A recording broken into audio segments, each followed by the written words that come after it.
Good morning student, कैसे हो भाई? ठीक हो ना? मैं संजय सोनी भगवती संस्थान द्वारा संचालित इस ऑनलाइन स्टडी प्रोग्राम में एक बार पुनः आपका स्वागत करता हूँ। क्लास 10th में हमारा जो टॉपिक चल रहा था, कौन सा चल रहा था भाई? बहुपद वाला। इस बहुपद वाले टॉपिक में बहुपद जो था वो पूरा हो गया था, फिर द्विघात समीकरण चल रहा था। द्विघात समीकरण को हल करना, तो किसी भी द्विघात समीकरण को हल करने की अपने पास 3 विधियां थी। पहली थी गुणनखंड विधि, दूसरी थी पूर्ण वर्ग बनाकर, और तीसरी थी द्विघाती सूत्र द्वारा या श्रीधराचार्य विधि। ठीक है ना? तो हमारी जो पहली विधि थी गुणनखंड विधि वो चल रही थी। उस पर एक एग्जाम्पल भी कर लिया था अपन ने लास्ट वीडियो में। आज एक और एग्जाम्पल देखते हैं। आपकी एक्सरसाइज का ही है, एक्सरसाइज 3.3 का क्वेश्चन नंबर 2 का सेकेंड है। 9x वर्ग माइनस 3x माइनस 2 बराबर 0। हमें इसके गुणनखंड करने हैं। ठीक है ना भाई? तो गुणनखंड विधि से समीकरण को हल करने के लिए सबसे पहले x वर्ग के गुणांक a और अचर पद c का गुणनफल ज्ञात करते हैं। 9 दूना 18 आ गया। इस तरीके से रफ लिख लो। फिर वे सभी संख्याएं लिख लो जिन दो संख्याओं को गुणा करने पे 18 आ रहा है। 1 और 18, 2 और 9, 3 और 6, ये अपने जोड़े आ गए या ऐसी संख्याएं आ गई जिनको गुणा करने पे 18 आ रहा है। ठीक है ना भाई? फिर दूसरा काम क्या करना है? यदि आपका अचर पद ऋणात्मक है तो इनमें से किसी एक जोड़े का अंतर बीच वाला पद आना चाहिए। यदि आपका अचर पद c धनात्मक है तो इनमें से किसी एक जोड़े का सम मतलब योगफल बीच वाली संख्या आनी चाहिए। अब मेरा यहाँ पे जो c है वो ऋणात्मक है, तो इनमें से किसी एक जोड़े का अंतर बीच वाली संख्या 3 आना चाहिए। तो 18 और 1 का अंतर होता है 17, 9 और 2 का अंतर होता है 7, 6 और 3 का अंतर होता है 3। तो मेरा जोड़ा बन गया 3 और 6। यहाँ पे इसका विशेष ध्यान रखें कि अंतर लेना है बीच वाली संख्या या योगफल लेना है, क्योंकि कई सवाल ऐसे हैं जिनमें अंतर भी मौजूद होता है और योगफल भी मौजूद होता है। कि अंतर लेंगे तो बीच वाली संख्या आ जाए, योगफल लें तो भी, ऐसे दोनों जोड़े होते हैं। क्योंकि ये जो गुणनखंड होता है वो अपने आप में अद्वितीय होता है। कितने ही जोड़े आ जाए लेकिन उनमें से आंसर केवल फिक्स एक ही होता है। मेरा हो गया 9x वर्ग minus 6x plus 3x minus 2 बराबर 0। ठीक है ना भाई? इन दोनों को हल करेंगे तो ये बीच वाली संख्या आ जाएगी। गुणनखंड, खंड का मतलब होता है टुकड़े, गुणन का मतलब होता है गुणा, यानी ऐसे टुकड़े करना गुणा वाले। तो मैंने ये बीच वाले जो पद है उसके टुकड़े करते हैं अपन। तो बीच वाले पद के 2 टुकड़े कर लिए, 6 और 3। इन दोनों को गुणा करेंगे तो 18 आ जाएगा। माइनस के 6 प्लस के 3x, इनको हल करेंगे तो माइनस का 3x आ जाएगा। लेकिन मेरा फायदा क्या हुआ? 3 के 4 पद हो गए जो 2 के 2 जोड़े बन गए। पहले जोड़े में से 3x कॉमन लिया तो 3x माइनस 2। अगले जोड़े में से कुछ कॉमन नहीं आ रहा तो 1 ले लिया, 3x माइनस 2 बराबर 0। ये दोनों कोष्टक हर सवाल में एक जैसे आ जाने चाहिए। तो देखें 3x माइनस 2 और 3x प्लस 1 बराबर 0। ये तो आ गए गुणनखंड। अब इसके मूल पूछता है कि मूल ज्ञात करो। तो मूलों के लिए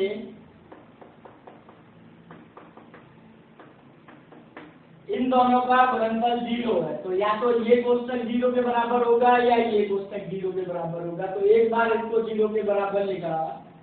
यदि 3x माइनस 2 बराबर 0 तो x बराबर बेटा आ जाएगा 2/3। फिर ऐसे ही इसको 0 के बराबर लिखा, या 3x प्लस 1 बराबर 0 तो x बराबर -1/3। इस तरीके से हमें दो मूल आ गए, ठीक है ना भाई। अब ध्यान से सुनना, मैंने एक टेबल बनवाई थी पिछले वीडियो में। यदि c ऋणात्मक है तो ये दोनों जो मूल होते हैं वो विपरीत चिन्ह के आते हैं। कैसे आते हैं बेटा? विपरीत चिन्ह के।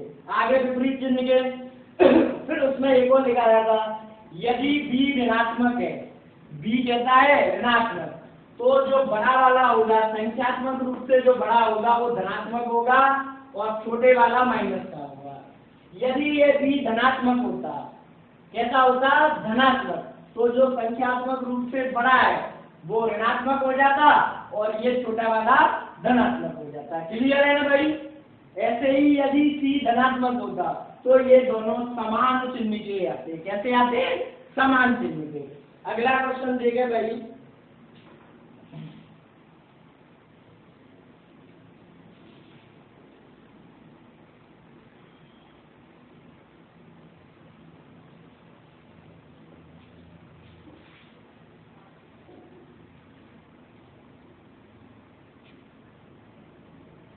अंडर रूट 3x वर्ग plus 10x plus 7 under root 3 बराबर 0। संख्याओं से विधि चेंज नहीं होती। अपनी विधि क्या है?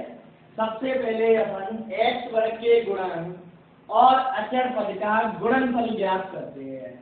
तो 7 अंडर रूट 3 गुणा अंडर रूट 3, इनका मैंने गुणनफल ज्ञात किया, ठीक है ना भाई।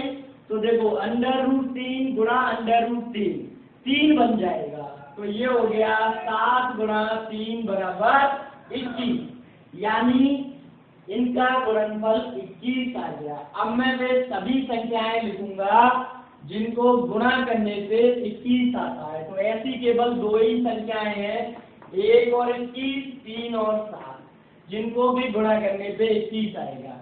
अब मेरा ये जो c है वो धनात्मक है, तो इसका मतलब इनमें से किसी एक का योगफल 20 वाली संख्या 10 आएगा। तो देखो 7 और 3 10 गुणनखंड में गए, तो ये हो गया अंडर रूट 3x वर्ग plus 7x plus 3x plus 7 under root 3 बराबर 0।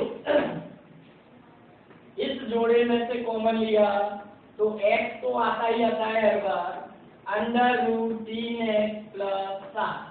अब जैसे मैंने यहाँ अंडर रूट 3 गुणा अंडर रूट 3 को 3 लिखा, इन दोनों को गुणा करने पे 3 आता है, तो ये जो 3 है इसका मतलब अंडर रूट 3 गुणा अंडर रूट 3 है, और यहाँ पे भी अंडर रूट 3 है तो मैं कॉमन ले सकता हूँ अंडर रूट 3। अब देखो इसमें दो अंडर रूट 3 है, दो बार, एक बार आ गया बाहर कॉमन, तो एक बार का अंडर रूट 3 बच गया और प्लस 7 बच गया। ये दोनों क्वेश्चन देखो पुनः वापस एक जैसे आ गए, इनको वापस कॉमन लेंगे, अंडर रूट 3x प्लस 7 और x प्लस अंडर रूट 3 बराबर 0। अब यदि आप यहाँ से मूल या शून्यांक ज्ञात करोगे तो एक बार इस कोष्टक को 0 के बराबर लिखोगे और एक बार इस कोष्टक को 0 के बराबर लिखोगे। तो यदि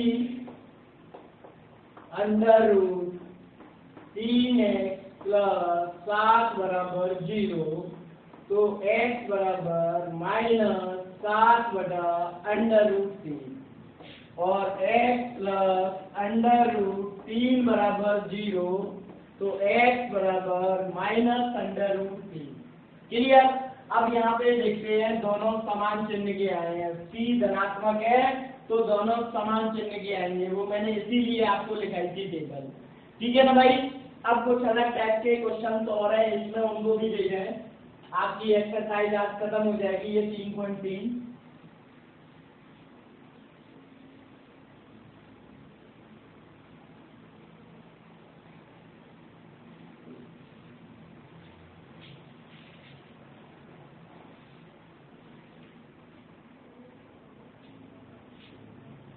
अगला है 1 बटा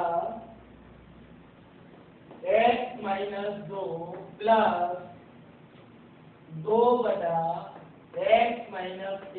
बराबर 6/है, जहां x बराबर नहीं है 0, 1 और 2 के।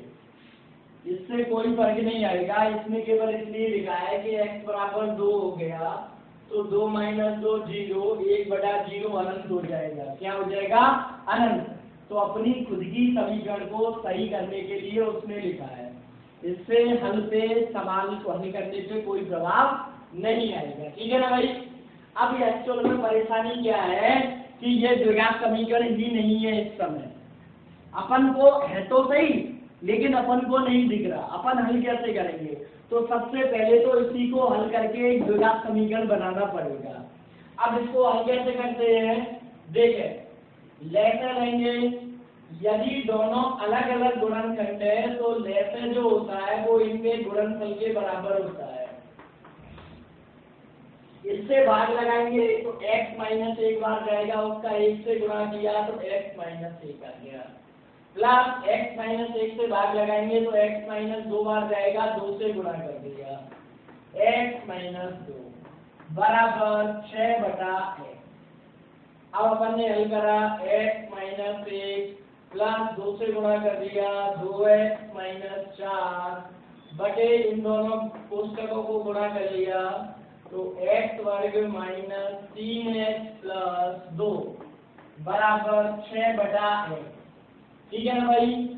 अब x plus 2x minus 4 minus 1 minus के 5 हो गए बटा x वर्ग माइनस 3x प्लस 2 हो गया और 6/x हो गया। अब यहाँ पे वज्र गुणा करेंगे इस तरीके से। तो देखो 6 का किया पहले इधर, 6x वर्ग माइनस 18x प्लस 12 बराबर x का इधर करा तो ये 2x और x 3x लिख दूं इसको, कोई दिक्कत? एक ही बार में हो जाएगा, 3x लिख दिया, 2x और x 3x। अब x से गुणा करेंगे तो 3x वर्ग माइनस 5x। ठीक है ना भाई? अब इन सबको एक तरफ ले आएंगे तो 6x वर्ग माइनस 3x वर्ग, 3x वर्ग इधर आएगा, 5 जोड़ोगे तो माइनस का हो जाएगा, माइनस के 18x और ये इधर आके जाएगा, हो जाएगा बेटा प्लस का, तो -18 प्लस 5 तो कितने आएंगे? माइनस के 13 है। विपरीत चिन्ह होने के कारण घट गए और घटाने पे चिन्ह संख्यात्मक रूप से जो संख्या बड़ी है उसका लगाते हैं और प्लस 12 बराबर 0।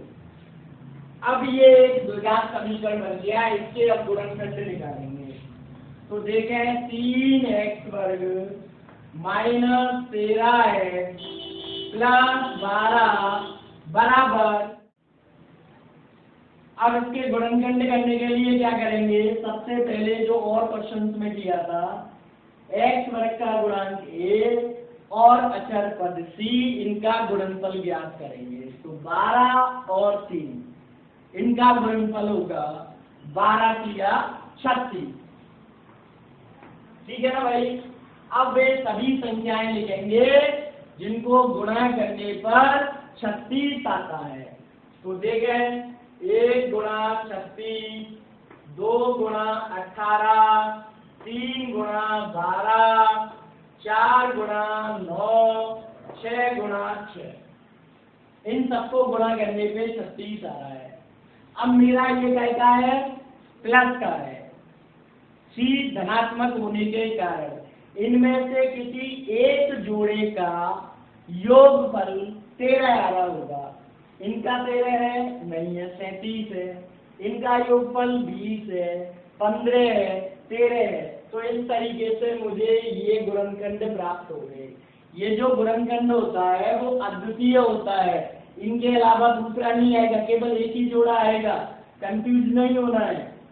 तो 3x वर्ग minus 9x minus 4x plus 12 बराबर 0।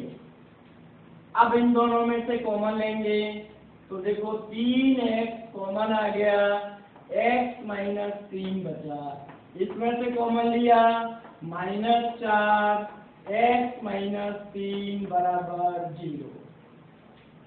अब x माइनस 3 वापस से कॉमन आ रहा है, 3x माइनस 4 बराबर 0। इस तरीके से ये हमें गुणनखंड प्राप्त हो गए इस सवाल के। समझ में आई कि नहीं आई बेटा? हाँ के ना? चलो इस तरीके से यदि द्विघात समीकरण नहीं भी दिख रहा है तो पहले उसको हल करने लग जाओ, अपने आप द्विघात समीकरण आ जाएगा, उसके गुणनखंड उसी तरीके से होते हैं। अब इसमें एक और बहुत अच्छा सवाल दे रखा है, उसको भी देखें।